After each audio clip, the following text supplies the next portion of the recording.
we talked a little bit about the NCAA tournament and seeding.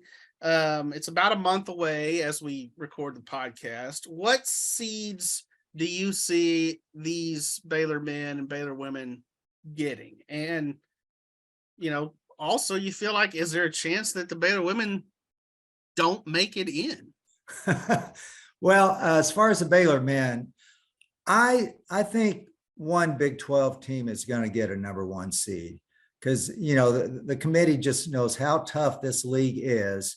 And, even if it may not look like it right now in the polls, I think one of those teams, Baylor, probably Baylor, Texas, or Kansas, will get a one seed. Okay, so, and I think there's a chance the other two will get two seeds. I mean, the league is that good. They probably deserve a one seed and a couple two seeds.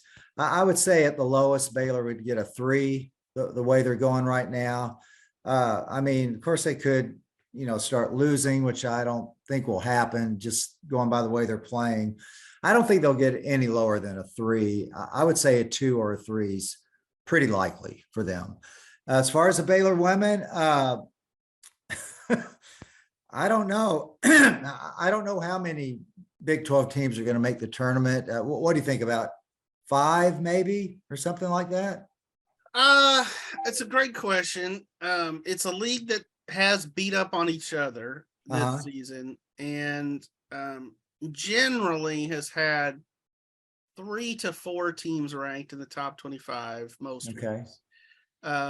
I say 6 seems about right, just because of the strength of the conference. I mean, I just think that it's like, if you look at the Big 12 compared to the SEC, let's say, it's so much better. I mean, it's not even close, really.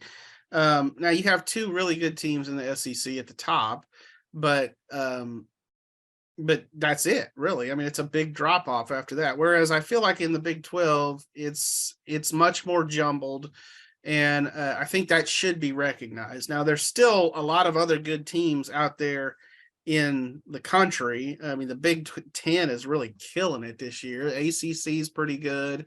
Pac-12, it's okay. But so back to Baylor and the women. I mean, I think they get in. I think they're probably about a 6 seed or something like that, which certainly would be lower than we're accustomed to around here. But seeding is what it is, and I hate that expression, but it's all about matchups sometimes, and you're going to play good teams in the NCAA tournament no matter what your seed is. So now if they continue to crater and just continue to go in the wrong direction,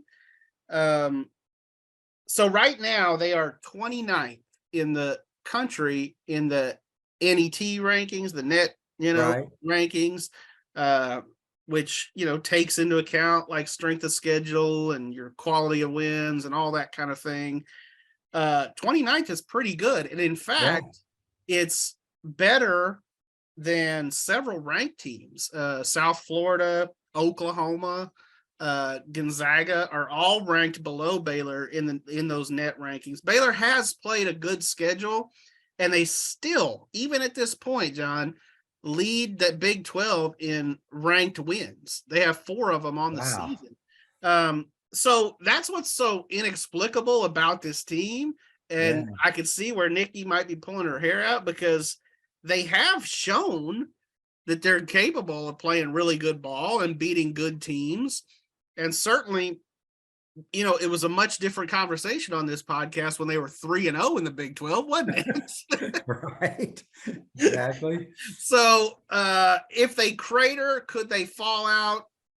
Yes. I tend to think with 5 games to go, they're going to get it together and get some wins, but it's not going to be easy. I mean, they've got Iowa State on Saturday, and that's Mhm. going to be a tough one. And, you know, the Cyclones will be looking for some vengeance after Baylor got them in Ames.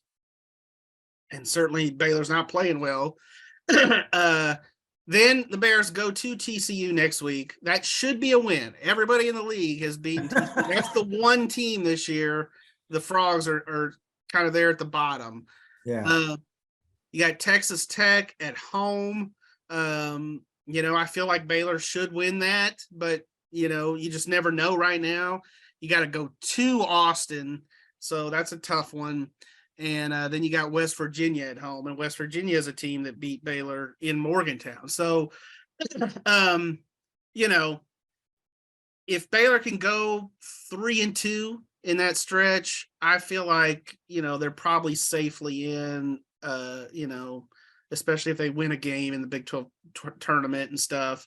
It's a 68 team women's field now. It used to be 64, but they have expanded it to match the men's tournament. So that probably benefits Baylor too. And the fact, to me, when you were mentioning about Kansas and you know, the potential of a Big 12 team getting a 1 seed, I feel like, you know, Kansas with its remaining schedule, but also Kansas because it's Kansas. It doesn't hurt. Yeah, the reigning national champions, you know, a blue blood program. If they're sitting there and the committee's deciding it, you know, they just say, yeah, Kansas, that seems right. Much in the same way, it just would feel really weird if you don't have the Baylor women in the NCAA tournament. I mean, the run that they've had for as long as they've had. That would be a huge fall. Yeah, it really would be.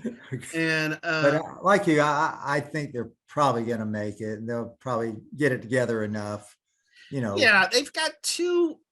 You know, even without some of the players that they were hoping to have on this team, they've got too many good players, and, you know, they've shown too much to just like go 0-5 in these last 5 games. You know, yeah. I just can't imagine they would lose to TCU. I mean, that's not even, you know, that shouldn't happen. But they've certainly got to start playing better, and we'll see how it plays out on Saturday. You know, and I would not expect there to be a really huge crowd at the Farrell Center. I mean, I think fans are a little, you know, grumbly right now. Yeah, and for a lot of good reason too. Sure, yeah. I mean, this is not what they're accustomed to, and so, you know, Nikki Collin and her staff has some work to do.